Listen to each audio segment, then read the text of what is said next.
मालवण देऊळवाडा येथे सागरी महामार्गावर भरणारा आठवडा बाजार बंद करून तो पूर्वपारपणे सोमवार पेठेत एकत्रितरित्या भरावा अशी मागणी मालवणमधील व्यापाऱ्यांनी नगरपालिकेकडे केल्यावर या मागणीला देऊळवाडा येथील नागरिकांनी जोरदार विरोध दर्शवला आहे। याबाबत देऊळवाडा व आजूबाजूच्या परिसरातील बहुसंख्य नागरिकांनी मालवण नगरपालिकेत निवेदन सादर करून देऊळवाडा येथील आठवडा बाजार बंद करू नये अशी आग्रही मागणी केली आहे। देऊळवाडा येथे भरणारा बाजार देऊळवाडा तसेच मालवणच्या आजूबाजूच्या गावातील ग्राहकांना, गृहिणी आणि वयोवृद्ध माणसांसाठी सोयीचा ठरत आहे। मात्र काही लोकांकडून बाजारामुळे ट्रॅफिक होत असल्याचे कारण देऊन तेढ निर्माण करण्याचा प्रयत्न केला जातोय असे ग्रामस्थांचे म्हणणे आहे। बाजाराबाबत ज्या काही समस्या असतील त्यावर उपाययोजना करण्यात याव्यात, यासाठी नागरिकही नगरपालिकेला सहकार्य करतील। मात्र कोणाच्या दबावाला बळी पडून देऊळवाडा येथील आठवडा बाजार बंद करू नये असे यावेळी नागरिकांनी सांगितले। यावर नगराध्यक्षा ममता वराडकर यांनी यावर चर्चा करून योग्य तो निर्णय घेतला जाईल असे स्पष्ट केले। मालवणात आठवडा बाजार विषयावरून दुफळी निर्माण झाली असताना आता नगरपालिका प्रशासन काय निर्णय घेते याकडे जनतेचे लक्ष लागून राहिले आहे। ॲडजस्ट करून घेतलं पाहिजे आणि म्हणून ॲडजस्ट करून घेण्यासाठी आम्हाला आता नुसतं भरभरी काही नको आहे। आम्हाला ते सगळं रिटर्नमध्ये तुम्ही बसवून कायद्याच्या कक्षेमध्ये ते तुम्ही आम्हाला बसवून। आता आमचं म्हणणं काय आहे, व्यापारी तिथे बसतात, ट्रॅफिक होतं ना, हरकत नाही। आत्ताची पोझिशन अशी आहे की रस्त्याच्या डाव्या बाजूला व्यापारी बसतात, विक्रेते, व्यापारी शब्द चुकीचा वापरतो, विक्रेते आपण म्हणूया, शेतमालाची विक्रेते करणारे या डाव्या बाजूने बसतात, उजव्या बाजूने बसतात, प्रभावितपणे मध्ये जातात, बरोबर आहे।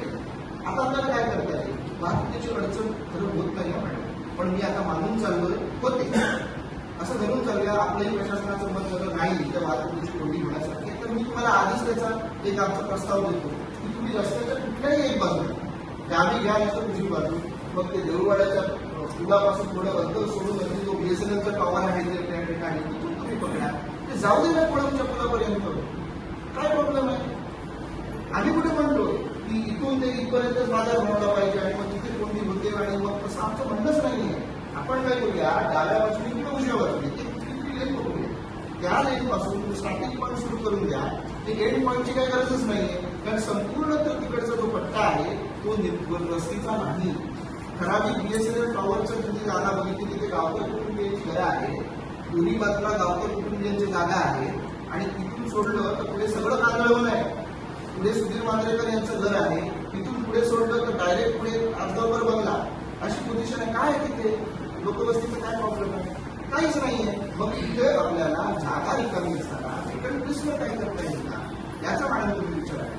बरं, दुसरी गोष्ट, ट्रॅफिकचा मुद्दा असू शकतो असं आपण म्हणून चालतो, तो कसा असू शकेल, इथं व्यापारी आहे, त्याला सांभाळणारा घरात दुसरा एकच माणूस आहे, बाजारात या आणि तुझ्या घरी आणि तू अशा परिस्थितीमध्ये हा जो वयोवृद्ध जबाबदाऱ्या असतात, लहान मुलांच्या जबाबदाऱ्या असतात, घरातल्या माणसांच्या जबाबदाऱ्या असतात आणि व्यवसायाच्या जबाबदाऱ्या असतात, आणि या सगळ्या माध्यमातून त्याला बाजारासाठी म्हणून मुद्दा काढून पायपीट करून त्याला अशा प्रकारची जी मागणी जी आहे याचा आपण निषेध करतो, जेणेकरून सगळे लोक एकत्र एका ठिकाणी बाजाराला येणार आणि मग त्याच्यासाठी उपाययोजना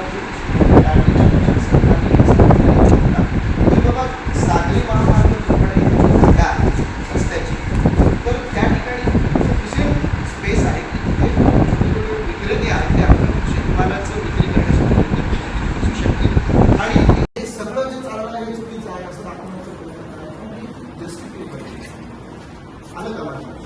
त्यामुळे हा मुद्दा तुम्ही आमचा कन्सिडर करा। दुसरं काय त्याच्यात करता येईल आपल्याला, मी थोडासा वेळ वेळच घेणार आपल्याला, आपण चर्चेसाठी आलो, आमचे सगळे मुद्दे डिस्कस जे काही जसं आमची आस्था मानली मला बोलण्याची थोडी संधी द्या आणि मी म्हणाली ह्याचंच काय ऐकायचं सगळं, त्याचे सगळं प्रातिनिधिक आहे म्हणून त्या ठिकाणी। दुसरी म्हणणं काय की ट्रॅफिक समस्या, बरोबर आहे, इतर वेळी तो जाण्याचा रस्ता आहे, बरोबर आहे। आपण काय करू शकतो, आठवडा बाजाराची पोझिशन इथली काय म्हणा आणि इथली काय म्हणा, काय आहे दिवसभर बाजार भरतो का, व्यापारी 7:30च्या दरम्यान 7-7:30 पर्यंत आपलं ते दुकानं काढतात, ती दुकानं काढून झाली की मग हळूहळू लोकांची वर्दळ चालते, आता आपल्याला बाजाराची सुरुवात आणि बाजाराचा शेवट याचा टायमिंग जो आहे तो कन्सिडर करावा लागतो. पूर्ण 8 तासाचा आम्ही करतो. काही मोठी वाजल्यानंतर तिथं काहीही असतं. ते ठराविक लोक जे त्यावेळेस येऊ शकले नाही ते मागवून येतात मोड बाजारात. बरोबर. त्याच्यानंतर त्या ठिकाणी काही नसतं. सेम पोझिशन किंवा त्याच्यापेक्षा आणखी लवकर संपणारी पोझिशन तिथं आहे. विशिष्ट कालावधीत लोक येतात, निघून जातात. व्यापारी निघून जातात. व्यापारी सुरू कन्सिडर करावं लागेल विक्रेते म्हणायचं आहे. विक्रेते निघून जातात. कोण नसतं तिथे, काही प्रॉब्लेम नसतो तिथे. आणि अगदी आलाच तर आपल्याकडे अंडरव्ह्यू वेळ आहे ना, त्या म्हाताऱ्यांच्या दुकानाकडनं देववाड्याच्या दुकानाकडनं आढारी रोड जो आहे तो पुढे डबकी आडकडे गेल्यानंतर पुन्हा लेफ्टला आपण खाली उतरलो की त्या आपली ही जी खाडी आहे त्याच्यावर ते ब्रिज आहे पलीकडे सुधीर मांजरेकरांचं घर. हा आपल्याकडे डांबरीसाठी नगर आपण 4 तासासाठी तो ऍडजस्ट करू नाही करू शकतो. आणि नागरिक करतात. कुठल्या नागरिकांची तक्रार आहे मला दाखवा. या ठिकाणी आपल्या प्रशासनाकडे तक्रार आहे. आजची नव्हे, आजची आलेली तक्रार मी म्हणतो पूर्वदर्शी आहे. मागच्या 6 वर्षांनी मला रेकॉर्डमधलं असेल तर तुम्ही आम्हाला जरूर सांगा. पण आमचं हे ट्रीटमेंट आम्ही मागे घेतो कारण कदाचित त्याच्या बियाणे असेल. असं कुठलीही तक्रार आपल्याकडे नाही तर आपण त्याचा विचार करायला हवं की तिथं जर आपण बॅरिगेट लावले, दिशादर्शक लावले की सोमवारच्या दिवशी ते यावेळी वाहतुकीचा जो मार्ग आहे तो अशा पद्धतीचा असं नागरिक ऐकला. आपण फक्त आवाहन करण्याची गरज नाही पडत.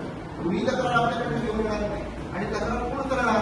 आम्ही जमवणार आणि आमचीच मागणी आहे की तिथे असू दे ना. आम्ही सुचवलेला पर्याय आहे. त्यामुळे तिथे कोणाची तक्रारही येण्याचं माझं कारण नाही.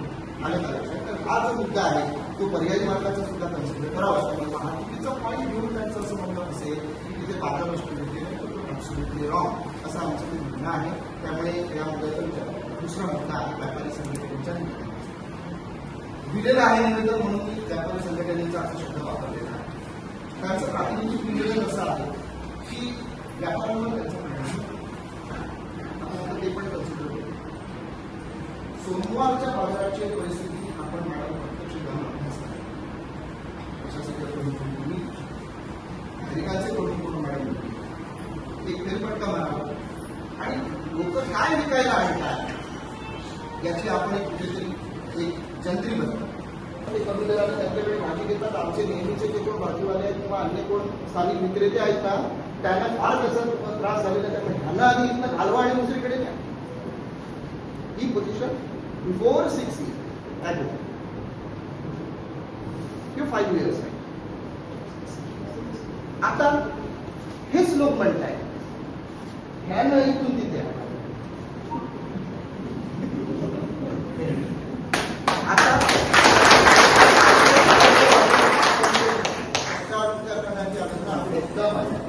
लक्षात घ्या. तर हा आता 22 वर्षा का तर ट्रॅफिक आणि ह्याचे कन्सिडर करा. इथं येऊन आम्ही तो व्हिडिओ पाहिला ना तुम्ही सगळ्यांनी व्हॉट्सअपवरती. अशा प्रकारचं त्यांचं ते काही म्हणणं आहे ते थोडंसं असं वाटतं की आम्ही म्हणतो त्याप्रमाणे होणं गरजेचं आहे. अशा प्रकारचा तो आग्रह असतो. जसं काय मॅडम आम्हाला आमच्या मनामध्ये जनतेच्या मनामध्ये फील्ड आहे. उद्या सोमवार बाजार भेटणार आहे. त्या ठिकाणी कोणी त्यांना व्यापाऱ्यांना विक्रेत्यांना तिथे त्रास द्यायचा प्रयत्न मॅडम त्याचा कॉम्प्लिझन्स हा इतक्या सिरियसनेसने घेतला गेला पाहिजे की आपण त्याला वॉर्न केलं पाहिजे की असं नाही झालं पाहिजे. सगळ्यांना मॅडम या देशामध्ये आपली वस्तू बाजारपेठेमध्ये आणून ती विकण्याचा अधिकार आहे की नाही हा कॉन्स्टिट्युशनल पॉईंट. आता आपण या स्थानिक स्वराज्य संस्थेच्या प्रशासनाचे प्रमुख म्हणून आपण त्यांच्याकडे टॅक्स वसूल करतो. त्यांचं अस्तित्व आपल्याला मान्य आहे की नाही की ते आहेत ते टॅक्स देतो म्हणजे आपल्याला त्यांचं अस्तित्व मान्य. पण त्यांच्यापेक्षा आणखी काय नाही. एखादा व्यापारी येतो पालिकेकडे टॅक्स भरतो 1 वाजता निघून जातो. अशासाठी एवढा अट्टहास आपल्याकडे पाहिजे. तर मॅडम हे जे मुद्दे आहेत ते मॅडम कन्सिडर करावे की जनहित हे पॅरामाउंट कन्सिडरेशन असतं आणि बाकी सगळ्या गोष्टी ह्या सबसिक्वेंटली आहेत. आपल्याकडे म्हण आहे, म्हणण्यापेक्षा त्याची लिगल फ्रेम आहे की welfare of the people is supreme. कायदा कोणासाठी आहे? आमच्यासाठी आहे ना. आमचं नियमन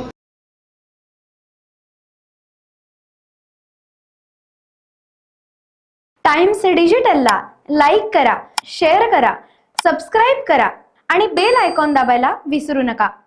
टाइम्स डिजिटल.